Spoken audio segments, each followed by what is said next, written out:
കർത്താവ് നിങ്ങളോടുകൂടെ, അങ്ങേ ആത്മാവോടും കൂടെ. മത്തായിയുടെ വിശുദ്ധ സുവിശേഷത്തിൽ നിന്നുള്ള വായന.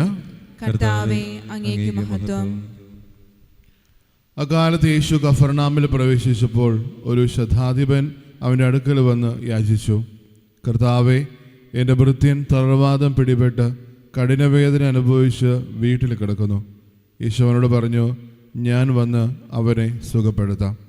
അപ്പോൾ ശതാധിപതി പ്രതിവചിച്ചു, കർത്താവേ, നീ എൻ്റെ ഭവനത്തിൽ പ്രവേശിക്കുവാൻ ഞാൻ യോഗ്യനല്ല. നീ ഒരു വാക്ക് ഉച്ചരിച്ചാൽ മാത്രം മതി, എൻ്റെ ഭൃത്യൻ സുഖപ്പെടും. ഞാനും അധികാരത്തിന് കീഴ്പ്പെട്ടവനാണ്, എൻ്റെ കീഴിലും പടയാളികളുണ്ട്. ഒരുവനോട് പോകുക എന്ന് പറയുമ്പോൾ അവൻ പോകുന്നു, അപരനോട് വരിക എന്ന് പറയുമ്പോൾ അവൻ വരുന്നു. എൻ്റെ ദാസനോട് ഇത് ചെയ്യുക എന്ന് പറയുമ്പോൾ അവനത് ചെയ്തു. യേശു ഇത് കേട്ട് ആശ്ചര്യപ്പെട്ട് തന്നെ അനുഗമിച്ചിരുന്നവരോട് പറഞ്ഞു, സത്യമായി ഞാൻ നിങ്ങളോട് പറയുന്നു, ഇതുപോലെയുള്ള വിശ്വാസം ഇസ്രായേൽ ഒരുവനിൽ പോലും ഞാൻ കണ്ടിട്ടില്ല. വീണ്ടും ഞാൻ നിങ്ങളോട് പറയുന്നു, കിഴക്ക് നിന്നും പടിഞ്ഞാറ് നിന്നും നിരവധി ആളുകൾ വന്ന് അബ്രാഹത്തോടും ഇസ്ഹാക്കിനോടും യാക്കോബിനോടും കൂടെ സ്വർഗരാജ്യത്തിൽ വിരുന്നിരിക്കും. കർത്താവിൻ്റെ സുവിശേഷം. ക്രിസ്തുവേ, അങ്ങേക്ക് സ്തുതി. ഈശ്വരത്തിൽ സ്നേഹനിറഞ്ഞ മാതാപിതാക്കളെ, സഹോദരി സഹോദരങ്ങളെ, ഉണ്ണീശ്വരനെ ഹൃദയത്തിലേക്ക് സ്വീകരിക്കാനുള്ള ദിവസങ്ങൾ ആരംഭിച്ചു കഴിഞ്ഞു. ആഗമനകാലം ആദ്യത്തെ ആഴ്ചയിലേക്ക് നമ്മൾ പ്രവേശിക്കുമ്പോൾ തിരുസഭ നമ്മുടെ മുമ്പിലേക്ക് വയ്ക്കുന്നത് വിശ്വാസം എന്ന പുണ്യത്തെ പറ്റിയിട്ടാണ്.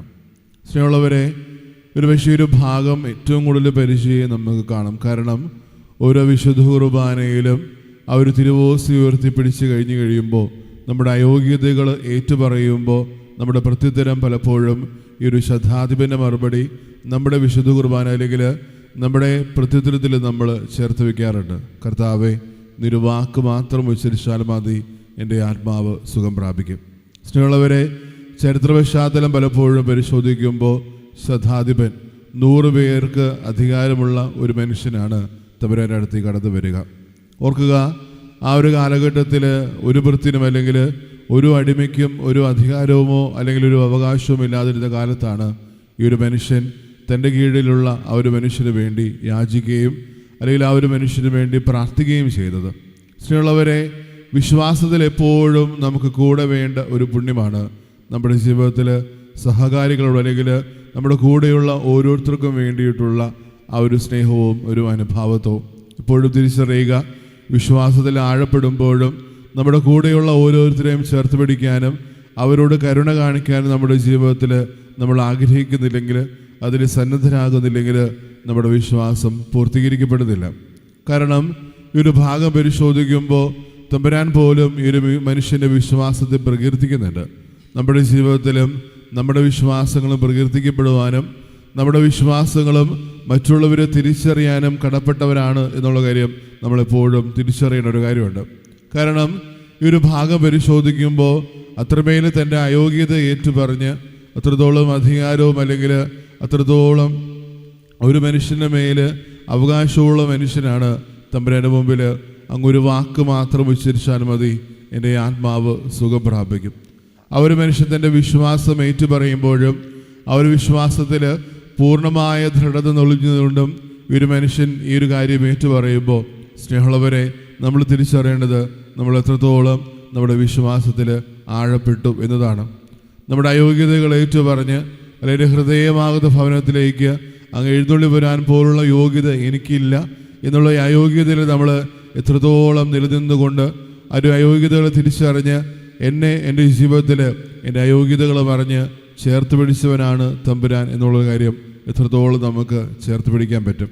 സ്നേഹമുള്ളവരെ, ഒരു ആഴ്ചയിൽ ഒരു തിരുപിറവിക്ക് വേണ്ടി നമ്മൾ ഓരോരുത്തരും നമ്മുടെ ഹൃദയങ്ങൾ ഒരുക്കുമ്പോൾ തിരിച്ചറിയുക എത്രത്തോളം നമ്മളും അയോഗ്യരാണെന്നുള്ള കാര്യം. ഓരോ വിശുദ്ധ കുർബാനയിലും ഈ ഒരു കാര്യം ആവർത്തിക്കുമ്പോൾ ഒരു സമൂഹം ഒന്നടങ്കം തങ്ങളുടെ അയോഗ്യതകൾ ഏറ്റുപറഞ്ഞ് ഈ ഒരു ഭാഗം ആവർത്തിക്കുമ്പോൾ നമ്മളെപ്പോഴും തിരിച്ചറിയേണ്ടത്, ഞാനിത് ഓരോ ദിവസവും ഈ ഒരു കാര്യം ആവർത്തിക്കുന്നുണ്ടെങ്കിലും എൻ്റെ ജീവിതത്തിൽ എത്രത്തോളം എൻ്റെ അയോഗ്യതകളെ ഞാൻ തമ്പുരാൻ്റെ മുമ്പിൽ ഏറ്റുപറയുന്നുണ്ട്.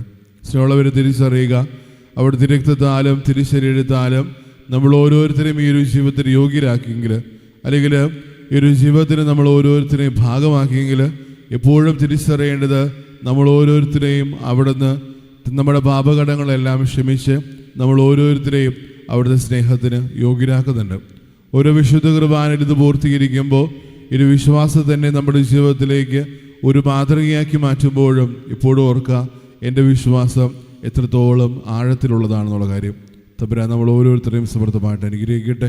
പിതാവിൻ്റെയും പുത്രൻ്റെയും പരിശുദ്ധാത്മാവിൻ്റെയും നാമത്തിൽ ആമേൻ.